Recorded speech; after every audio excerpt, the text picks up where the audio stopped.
श्री गुरु तेग बहादुर जी के बलिदान दिवस पर दुख निवारण संजय नगर गुरुद्वारे में सजा दीवान। गुरुद्वारे में बाहर से आए रागी जत्थे नए शब्द कीर्तन संगत को सुनाया। संगत ने गुरु महाराज के आगे शीश झुकाकर गुरु जी का आशीर्वाद लिया।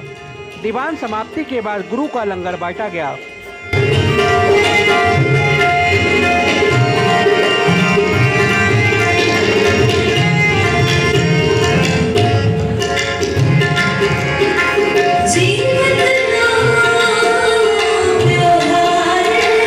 आज गुरुद्वारा गुरु तेग बहादुर साहब फरसोली टोला, गुरुद्वारा दुख निवारण साहब संजय नगर की कमेटी और समस्त सिख समाज मिलके 9वीं पातशाही श्री गुरु तेग बहादुर साहब जी का शहीदी पुरब मना रहे हैं।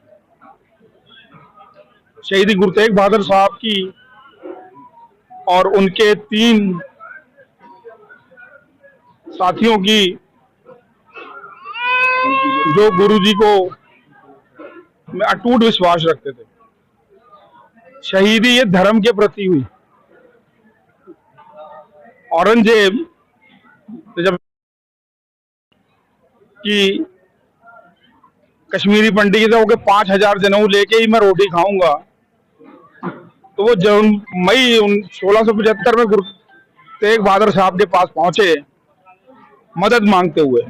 9 वर्ष की आयु में गुरु गोविंद सिंह जी ने अपने पिता से कहा कि पिताजी आपसे बड़ा दानी और विद्वान व्यक्ति कौन होगा जो दिल्ली की रहती हुकूमत से ये बात कहे।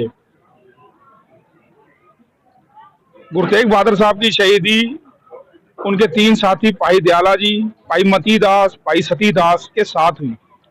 सबसे पहले तो भाई मती दास, भाई दयाला जी लाइन से तीनों को शहीद किया गया और बहुत तसीहे दिए गए, मगर गुरु की ऐसी बख्शिश थी कि वो तीनों ने इस्लाम कबूल नहीं किया।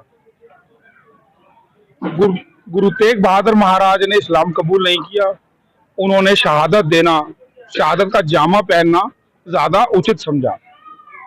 ज्ञात रहेगी आपके दादाजी गुरु अर्जन देव जी की शहीदी पहली शहीदी थी सिख इतिहास में, जिनको झूठ और फरेब के चक्कर में लाहौर में तख्ती तवी पे बिठा के उनको शहीद किया गया।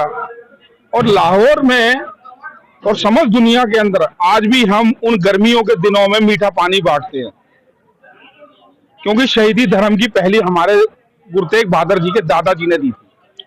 आप जी के बेटे, आप जी के पिताजी गुरु हरगोविंद सच्चे पातशाह ने हमें मीरी पीरी का फलसफा दिया कि हम संत भी बनेंगे और सिपाही भी बनेंगे। आप अकाल तख्त जाओगे, दरबार साहब जाओगे, अमृतसर जाओगे, 2 निशान साहब देखोगे। एक निशान साहब दूसरे निशान साहब से 6 इंच नीचे है। एक मीरी का निशान साहब है और दूसरा पीरी का निशान साहब है। हमें किरपान पहनना हमें गुरु हरगोविंद सच्चे पातशाह ने सिखाया। घोड़े और उन्होंने हर तरह की भेंट अपनी संगत से मांगी। सिख धर्म एक धर्म कायम हुआ। इस धर्म को नींव रखते हुए गुरु तेग बहादुर साहब ने अपनी शहादत दी, और शहादत इतनी बड़ी थी कि आप जी के पोते 7 साल के और 9 साल के बच्चों, जिनको लालच दिया गया, जमीन दी गई, जायदाद देंगे, तुम्हें राजा बनाएंगे, उन बच्चों ने ना लालच में, ना लोभ में और ना किसी चीज में उन्होंने इस्लाम धर्म कबूल किया। ये शहादत का जामा हमारे इतिहास में बहुत बड़ा है। और गुरु तेग बहादुर साहब कृपा करें इस संगत पे, जब जब सिख आपको नजर आएगा, आपको ये प्रतीत होगा हिंदुस्तान के अंदर गजबा हिंद कभी कामयाब नहीं होगा। सिख इस बात का प्रतीक है कि हमने धर्म, किसी की आस्था है, जो जिस धर्म को माने उसको उसका धर्म मुबारक हो, मगर धर्म इंसानियत का सबसे बड़ा है। यही हमें हमारे गुरु जी ने पाठ पढ़ाया है। आज उनकी शहादत के लिए हम ये सारा प्रोग्राम कर रहे हैं। ये गुरुद्वारा दुख निवारण साहब संजय नगर में ये प्रोग्राम हो रहा है। ये प्रोग्राम हर साल होता है। हर साल नेता प्रति जो भी कमेटी रहे, इस बार MP सिंह दास की कमेटी है और सरदार परमजीत सिंह ओबराय, हरप्रीत सिंह खालसा, सेंट्रल गुरुपुरब कमेटी और हमारी सब कमेटियां, शहर की जितने गुरुद्वारे, समस्त गुरुद्वारों के सहयोग से जनकपुरी मॉल टाउन ये प्रोग्राम किया जाता है। एक बहुत बड़ा प्रोग्राम है, विशाल प्रोग्राम है, जो हर साल हम मनाते हैं। अमरजीत सिंह की रिपोर्ट, खबर बरेली रूबरू।